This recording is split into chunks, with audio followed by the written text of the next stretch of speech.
귀한 찬양 감사드립니다. 오늘 맥주 감사 주일입니다. 옆에 분들 이렇게 인사하겠습니다. 감사하며 삽시다.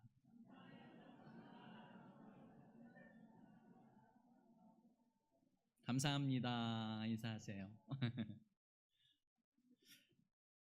우리 그리스도인이라면 무엇보다 감사가 우선되어야 합니다. 아까 찬양의 가사처럼 눈을 들어 하나님을 바라보면 감사하지 않을 수가 없는 거죠. 그런데 내 안에서 모든 것이 나오기 시작하면 감사할 수가 없고 교만해진다는 것을 우리는 기억하고, 날마다 우리 안에 감사가 넘치게 하소서 믿음으로 기도하시는 성도 여러분들 되시기를 간절히 축복합니다. 여러분들은 삶에 감사와 반대되는 불평 무엇이 많으십니까? 순간순간 불평이 터져 나오기도 하고 감사가 터져 나오기도 하죠. 교회에 많은 분들이 모여서 함께 예배드리니까 교역자들에게 들리는 소리들이 있어요. 여름이면 목사님 에어컨이 너무 빵빵해요, 추워요 하는 분들이 있고, 너무 더워요 하는 분들이 있습니다. 또 어떤 분은 제가 나이가 이제 들어서요, 보청기를 껴도 잘 안 들립니다, 좀 크게 말씀해 주세요 라는 분도 계시고, 너무 귀가 아파요, 좀 줄여주세요 하는 분들이 있습니다. 하루는 크고 하루는 작게 할까 생각도 하고, 이쪽은 틀어놓고 이쪽은 틀지 말까, 여러 생각들을 하게 되는 거죠. 감사의 조건들을 찾으려고 하면요, 끊임없이 감사할 수 있고, 불평의 조건들을 찾으려면 끊임없이 불평할 수 있습니다. 하나님께서 우리 안에 감사가 넘치기를 간절히 소망합니다. 교회가, 그리고 목회자들이, 모든 교회의 중심 인물들이 여러분들에게 최대한 편하게 예배드릴 수 있도록 맞춰드리려고 하지만 100사람을 200사람을 모두 다 맞힐 수는 없죠. 그러니까 내가 이곳이 추워 그러면 겉옷을 하나 가지고 오시고, 나는 좀 더워 그러면 옷을 더 얇게 입고 오시고, 나는 잘 안 들려 그러면 더 잘 들리는 앞자리로 나오시고, 나는 좀 너무 시끄러워 하면 잘 들리지 않는 곳으로 찾아가셔서 예배드려야 되지 않을까라는 생각을 합니다. 그래서 모두가 좀 감사가 넘치는 예배, 불평하고 불만하는 예배가 아니라 감사가 넘치는 예배가 되었으면 좋겠다라는 마음을 갖게 됩니다. 예수님께서 이스라엘 백성들에게 절기를 주세요. 크게는 7가지 절기고요, 그리고 중요한 절기는 3가지 절기를 주십니다. 유월절을 주시고, 오늘 맥주감사주일 칠칠절을 주시고, 그리고 장막절, 수장절을 주십니다. 이 절기들마다 사실은 이 절기를 철저하게 지키라고 율법으로 적혀 있죠.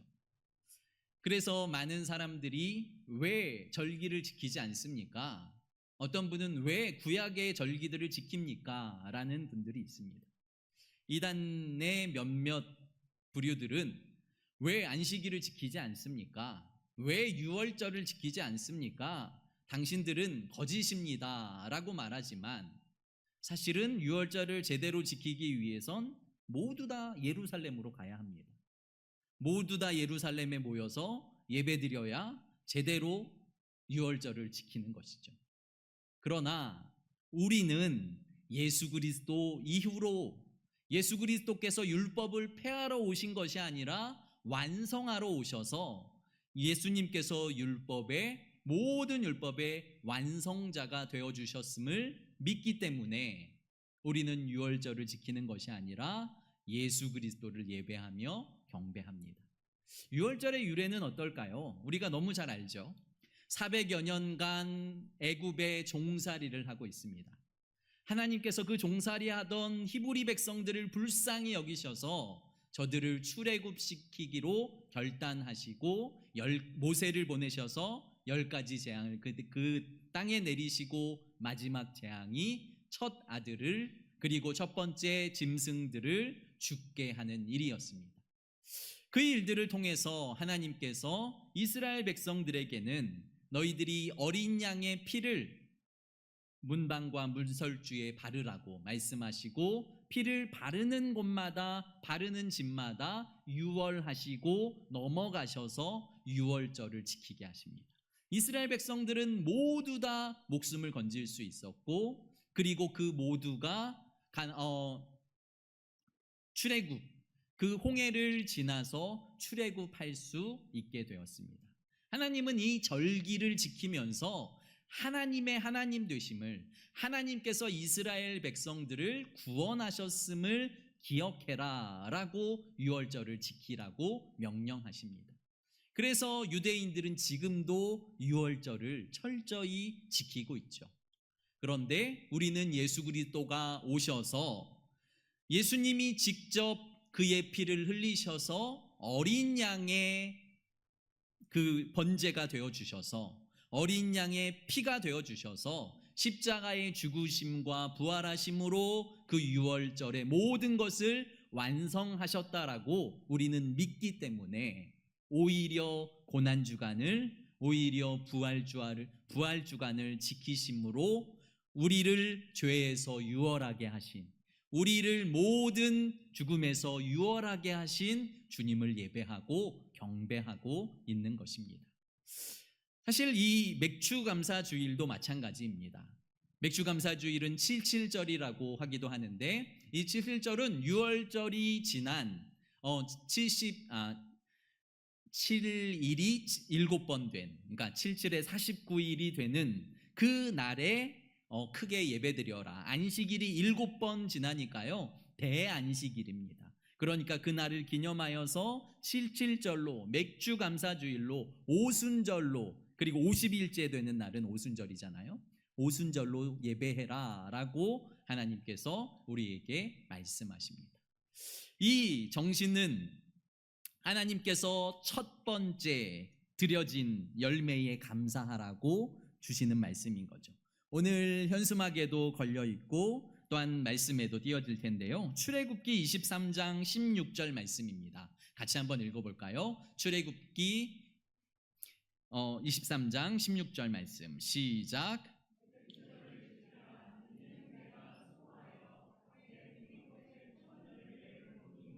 아멘. 여기까지만 읽겠습니다. 맥추절을 지키라. 맥추절은 어떤 날이냐?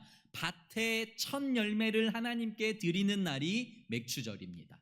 사실은 맥추절로 지키려면 한 5월 후반, 5월 말기를 그 맥추절로 지키는 게, 77절로 지키는 게 더 옳습니다. 그러나 우리는 절기를 지키는 것이 아니라 그 하나님께 감사하며 하나님을 기대하고 소망하는 절기를 지키기 때문에, 우리나라에 이 절기들이 들어오면서 우리나라가 농경사회일 때에, 이모작을 할 때에 7월이 되기 전에 보리를 수확하고 7월 첫 주, 무조건 7월 첫 주를 1월부터 6월 1년의 절반을 하나님께 감사드리는, 보리를 추수하고 그 추수에 감사하는 맥추 감사주일로 지키자라고 정했고, 그리고 11월 셋째 주일을 모든 것들을 거두는 그 일을 통해서 하나님께 감사하자 하고 추수감사주일로 정했습니다. 우리는 하나님께서 우리에게 주신 것에 감사하는 것, 특별히 첫 열매가 얼마나 소중한지 우리는 알아야 합니다. 첫 열매가 얼마나 소중한지, 첫 열매의 사실은 대표주자는 예수 그리스도십니다. 고린도전서 15장 20절에 이런 말씀이 있습니다. 같이 한번 읽어볼까요? 시작.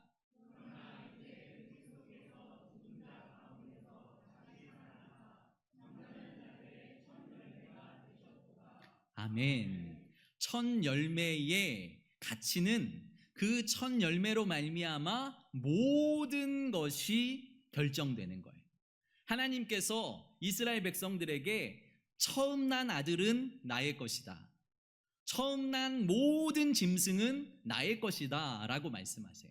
그 이유는 그 가정의 첫 아들을 하나님께 드림으로 말미암아 온 가족이 하나님의 것입니다, 온 짐승이 하나님의 것입니다 라고 인정하는 것이 바로 첫 아들인 거죠.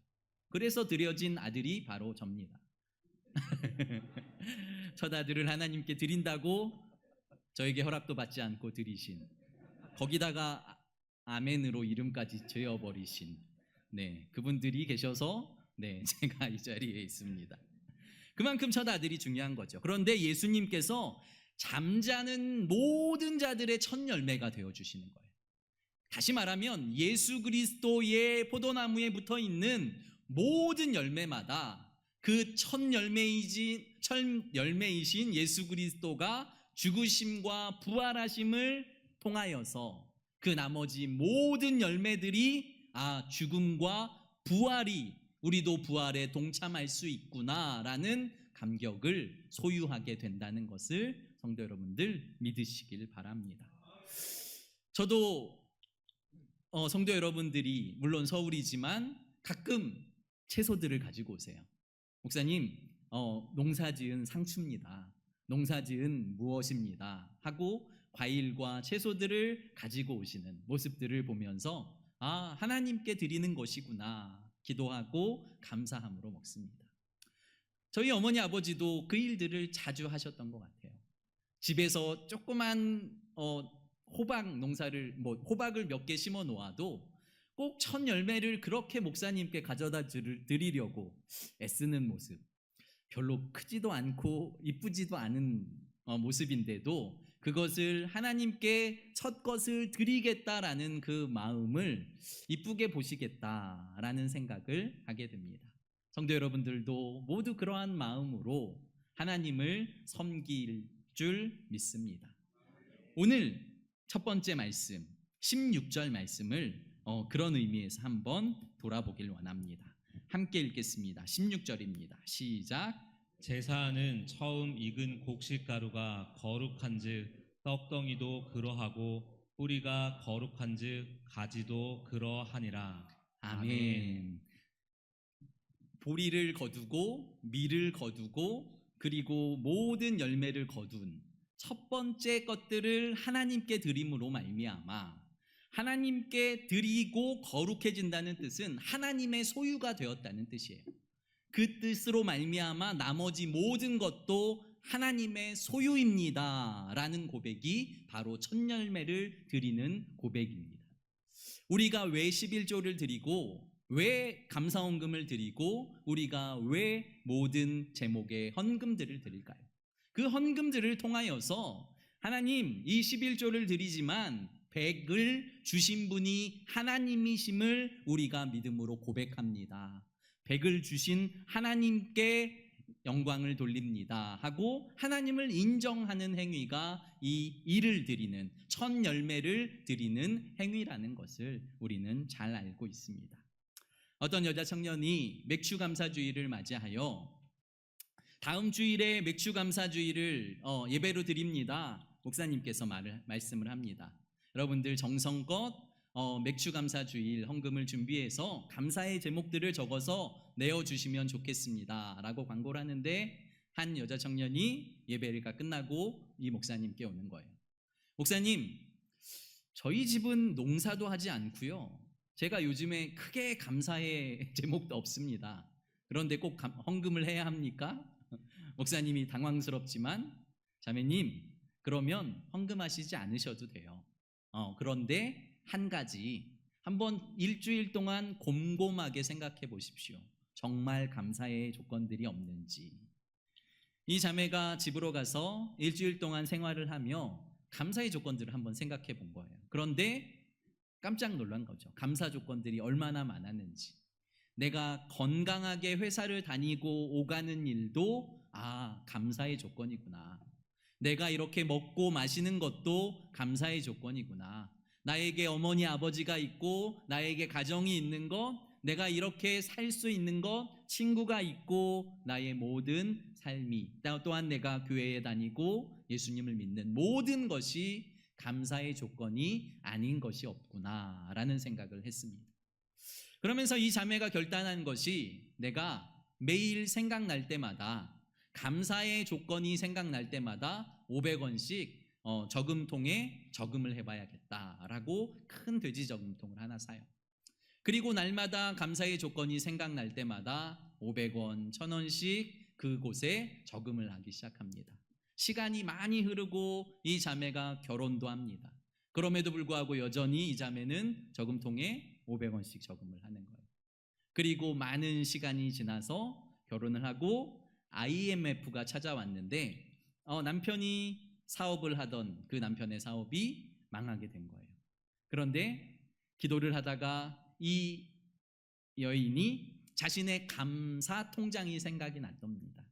내가 10여 년 동안 감사 통장에 감사 헌금을 조금씩 감사의 일들을 했는데 내가 이것을 남편에게 주어야겠다라고 감사 통장을 내밀면서 내가 감사할 때마다 이 통장에 저금했어 라고 말하며 이 통장을 내밉니다.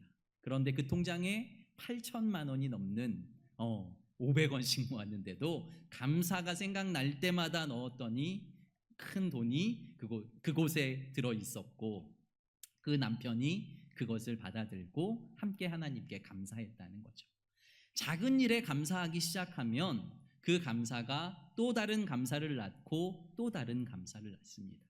아침에 일어나서 우리의 첫 마디가 하나님 감사합니다 라고 시작하면 우리의 하루가 감사가 되기가 쉽습니다.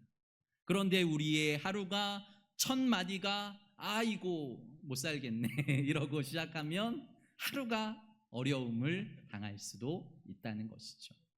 우리의 첫 마디가 감사이길 원하며 우리의 첫 드려지는 것이 하나님께 드려지는 것이길 원하고 우리의 모든 것이 하나님이 주신 것입니다 라고 믿음으로 감사하시는 성도 여러분들 되시기를 예수 그리스도의 이름으로 축복합니다. 18절 말씀을 같이 읽겠습니다. 18절입니다. 시작. 그 가지들을 향하여 자랑하지 말라. 자랑할지라도 내가 뿌리를 보존하는 것이 아니요 뿌리가 너를 보존하는 것이니라. 아멘. 신명기 오늘 맥주감사주일에 제가 이 로마서 말씀을 가지고 온 이유는 이 로마서 말씀이 이방인들을 향해서 쓰여진 말씀이에요. 맥주감사주일에 밀에 고운 가루를 갈아서 떡을 만들고 지금으로 빵이죠. 빵을 만들어서 그 두덩이를 만들어서 하나님께 드리라는 구약의 말씀이 있는데 성경학자들은 그 맥주감사절에 드리는 밀가루 그것으로 만든 떡덩이를 예수 그리스도의 몸이신 교회라고 이야기합니다. 왜냐하면 맥주감사주일이 7일절이고 7일절이 오순절이기 때문에 오순절에 성령이 오셨고 오순절에 교회가 시작됩니다. 그 맥주감사주일은 예수 그리스도의 몸된 교회인 이 교회를 기념하고 그리고 예수 그리스도를 기념하는데 오늘 여기에서 문제가 무엇이냐면요. 교회가 떡 두 덩이인데 한 덩이는 유대 교회, 그러니까 유대인들의 교회, 한 덩이는 이방인들의 교회를 의미한다는 거예요. 그러니까 이방인도 사실은 유대인도 모두 한 교회의 형제 자매가 되어야 하는데 지금도 로마서 말씀을 통해서 보면 이방인들이 예수 그리스도를 믿고 난 후에 아직도 예수 그리스도를 믿지 않는 유대인들을 비방하고 손가락질하고 있는 모습을 바라보게 되는 거죠. 그 모습을 보면서 지금 바울 사도가 이방 성도들에게 이야기하는 것입니다. 18절 보십시오. 그 가지들을 향하여 자랑하지 말라. 자랑할지라도 내가 뿌리를 보존한 것이 아니요 뿌리가 너를 보존하는 것이라. 네가 가지가 되었다고, 네가 교회에 붙은 가지, 아니 예수 그리스도의 포도나무에 붙은 가지가 되었다고 자랑하거나 교만하지 말아라. 네가 목사가 되었다고, 장로가 되었다고, 권사가 되었다고, 집사가 되었다고, 네가 어떠한 은사를 받았다고, 어떠한 능력을 받았다고 자랑하지 말아라. 하나님께서 이 모든 것을 주관하시고 하나님께서 이 모든 은혜를 베푸시는 주님이시다라고 주님께서 오늘 우리에게 말씀하고 계신 것입니다. 그러므로 로마 교회가 예루살렘을 그러니까 예루살렘 교회를, 그러니까 이방 유대인들을 비방할 수 없고 유대인들이 이방인들을 비방할 수 없다라고 말하는 것이죠. 우리 성일교회의 성도들도 마찬가지입니다. 우리가 누구를 비방할 수 있겠습니까? 내가 누구보다 믿음이 좋아, 내가 누구보다 그래도 능력이 있어 자랑할 수 있겠습니까? 주님께서는 누구도 자랑할 수 없다. 주님께 붙어 있는 가질지라도 주님께서 판단하셔서 꺾어버릴 수도 있고 주님께서 판단하셔서 접붙여 주실 수도 있다. 모든 권한이 주님께 달려 있다라고 말씀하십니다. 그러면서 20절 말씀도 이렇게 말씀하십니다. 20절 말씀 한 번 더 보시겠어요? 시작. 옳도다. 그들은 믿지 아니함으로 꺾이고 너는 믿음으로 섰느니라. 높은 마음을 품지 말고 도리어 두려워하라. 아멘. 믿지 않는 자들을 무시하고 믿지 않는 자들에게 교만하게 행하지 말라는 거죠. 왜냐하면 높은 마음을 품지 말라. 도리어 두려워하라. 왜냐하면 주님께서 너희도 언제든지 꺾어버리실 수 있기 때문이다 라고 말씀하고 있습니다. 우리가 가진 믿음을 우리는 자랑하고 우리 주님을 증거하는 일에 사용해야 하지만 그것을 믿음을 가지지 못한 자들을 비방하고 낮게 보는 일에 사용해서는 안 된다라고 말씀하고 계신 것입니다. 22절 말씀 같이 볼까요? 시작. 그러므로 하나님의 인자하심과 준엄하심을 보라. 넘어지는 자들에게는 준엄하심이 있으니 너희가 만일 하나님의 인자하심에 머물러 있으면 그 인자가 너희에게 있으리라. 그렇지 않으면 너도 찍히는 바 되리라. 아멘. 믿음의 사람들이 그 믿음을 온전히 지키기 위해서 해야 할 일이 처음에는 감사가 끊이지 않게 하는 것이고요. 두 번째로는 교만하지 않는 것입니다. 오늘 세 번째로는 하나님만 바라보는 것입니다. 오늘 22절 말씀 다시 보십시오. 그러므로 하나님의 인자하심과 준엄하심을 보라. 하나님께 모든 것이 있음을 보라라는 거예요. 하나님께 판단도 있고 하나님께서 심판하신다는 것. 하나님께서 어떤 사람은 심판하시고 어떤 사람은 구원하시는데 이 모든 능력이 하나님께 있음을 보라. 그것을 보는 사람마다 겸손해지는 거죠. 그것을 보는 사람마다 하나님께 감사할 수 있게 되는 것입니다. 23절 제가 읽어드릴게요. 그들도 믿지 아니하는데 머무르지 아니하면 접붙임을 받으리니 이는 그들을 접붙이실 능력이 하나님께 있음이라. 접붙이실 능력은 오직 하나님께 있다는 거죠. 내가 똑똑해서 내가 능력이 있어서 나는 믿음이 출중해서 나는 스스로 하나님을 믿었어가 아니라 주님께서 나를 불쌍히 여기시고 긍휼히 여기셔서 주님의 포도나무에 나를 접붙여 주셨다라는 것이 오늘 이 로마서의 바울의 고백임을 우리는 기억해야 합니다. 그러므로 누구를 자랑할 수 있겠습니까? 누가 자랑할 수 있겠습니까? 겸손히 오직 하나님께만 영광 돌리고 하나님께만 감사해야 하는 것이죠. 모든 사람의 첫 열매가 되어주셔서 우리를 위해서 죽으시고 부활하신 그 주님께 우리의 첫 열매를 드리며 감사해야 하고 또한 7월 첫 주를 이 맥주 감사 주일로 정한 이유가 분명히 있죠. 1년의 전반기를 돌아보며 하나님께 감사하자는 거고요. 추수감사주의를 통해서 1년의 후반기를 돌아보며 하나님께 감사하자는 것입니다. 우리의 매 순간 매 순간이 감사여야 하고 우리의 하루하루가 감사여야 함을 기억하시고 내가 가정에서 회사에서 학교에서 교회에서 나의 삶의 모든 순간 내가 불평하지 않고 감사하리라. 눈을 뜨면서 먼저 감사로 하루를 시작하리라. 그리고 첫 것의 소중함을 기억하고 나의 첫 것을 드림으로 모든 것이 하나님의 것입니다 인정하시는 성도 여러분들의 삶이 되시기를 예수 그리스도 이름 축복합니다. 기도드립니다. 거룩하고 존귀하신 아버지 하나님, 너는 하나님의 인자하심과 준엄하심을 보라. 주님께서 우리에게 말씀하십니다.